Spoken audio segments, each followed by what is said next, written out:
thrown in jail. I have lost my job. I have lost my apartment.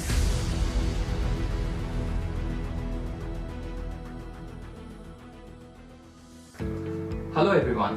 Today we are going to talk about how CAA, NRC and NPR are going to make the lives of transgender people in our country even more difficult.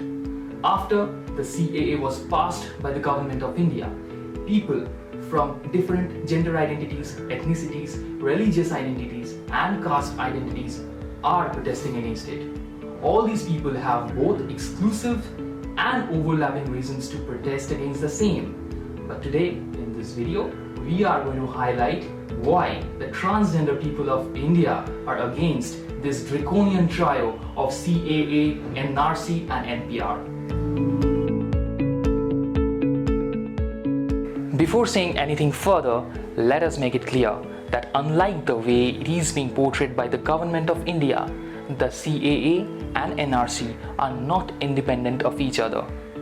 In fact, it has been time and again established by the Home Minister of India that the National Register of Citizens is going to follow the Citizenship Amendment Act, indicating that these two are manifestations of the same idea. Now, let us find out how the transgender people of India will be affected by these. When NRC was implemented in the state of Assam, about 2,000 transgender people were excluded from it. The harsh reality of transgender life is that many of us are abandoned by their families at very young ages. As a result, many of us do not have enough documents in place. It is rather foolish to expect from a transgender person living away from their family, begging on the streets, and not having a permanent shelter to produce all the documents necessary to prove their citizenship. As far as the transgender people who have enough documents are concerned, NRC can be oppressive in a different way. Even after we legally change our names and gender markers in our important documents, if there is a difference in the same in our school leaving certificates or birth certificates, it might be projected as discrepancies by the NRC and NPR officials, causing unnecessary humiliation. And this apprehension is not baseless.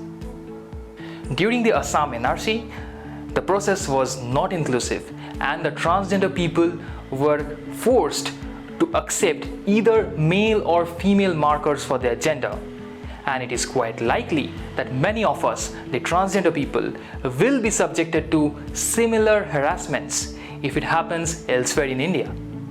One of the arguments given by the supporters of CAA is that the religious minorities in Bangladesh, Pakistan and Afghanistan are persecuted and they need shelter in India.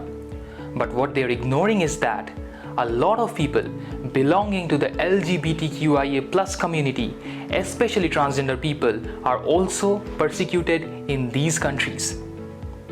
India is perceived as a safe haven by many transgender people living in South Asia. But if you are a Muslim transgender person persecuted in any of these countries, India does not recognize you.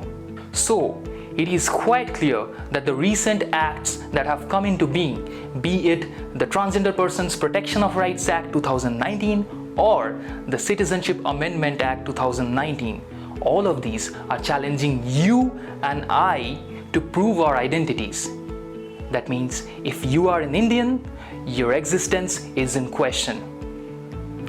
Thank you all for watching this video and also for watching our last video on the Transgender Persons Act 2019. If you haven't watched it yet, please go and watch it, like, share and subscribe and hit on the bell icon.